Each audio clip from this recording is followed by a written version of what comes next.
It's been more than 4 years of creating content on this channel, and every year August, we have this small Q&A session. This is the 4th one, where like every year, we will discuss some comments from Instagram. This time a lot of comments were on the Dominar, which has recently got some never seen updates, which I will share soon on the channel. Vishwanath is facing some issues with vibrations and gear shifts in his new BS6 Dominar, and he wants to switch to a better engine oil to solve this. We also have got some similar questions regarding engine oil selection, where I will say yes, engine oils do play an important role when it comes to gear shift experience. I have personally felt that improvement where it was clearly noticeable with engine oils like Liqui moly street race, but you should note that there are other factors that can affect your gear shifts. It could be the chain slack or deposit on the chain and the shifter shaft, the clutch which might need some adjustment, or a few other similar factors. I will try to link these videos in the description so you can work out with the help of them.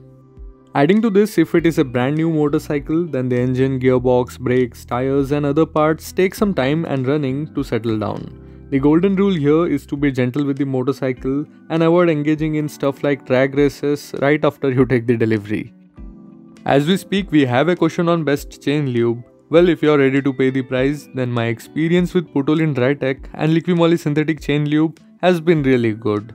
Then we have the Motul C2 and Worth, which also do a decent job in lubricating and sticking to your chain drive. If you are looking for a cost-effective alternative, then you can go for a good gear oil, which will serve the purpose. Just don't expect it to be as sticky like Worth or Motul.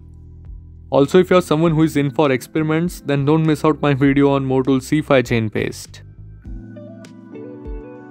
To continue on the subject of chain drives and gear shifts, we have a question on clutchless gear shifts. Well, many modern day motorcycles already have got quick shifter and auto blipper, but this is something which can be done on a conventional setup as well, where you blip and release the throttle just before you shift to match the RPM and hence completely skipping the clutch engagement and disengagement process.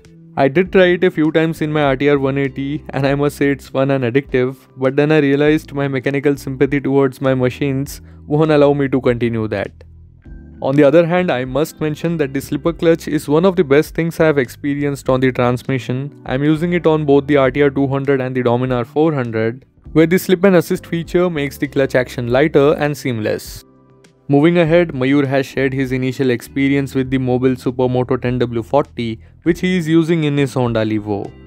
I can respond to this with my experience with Mobil Super Moto 10W30, which was used in the Hero Honda Splendor. As I said in that video, it performed well for a mineral-based engine oil, but I think I should go ahead and say that unless you are switching to synthetics, better stick to 10W30 grade for Honda, Hero and TVS motorcycles from that segment. In the coming time, you will get to see the Super Moto 10W40 with synthetic technology, that is a semi-synthetic engine oil on the channel, but as you know, these videos take a long time in making due to the observations done under different riding conditions, and I usually share the performance of an engine oil at least after using it for a couple of thousand kilometers, and if my pocket allows, I share it with a lab test with you guys. So that's all for this video and I hope you guys have liked it.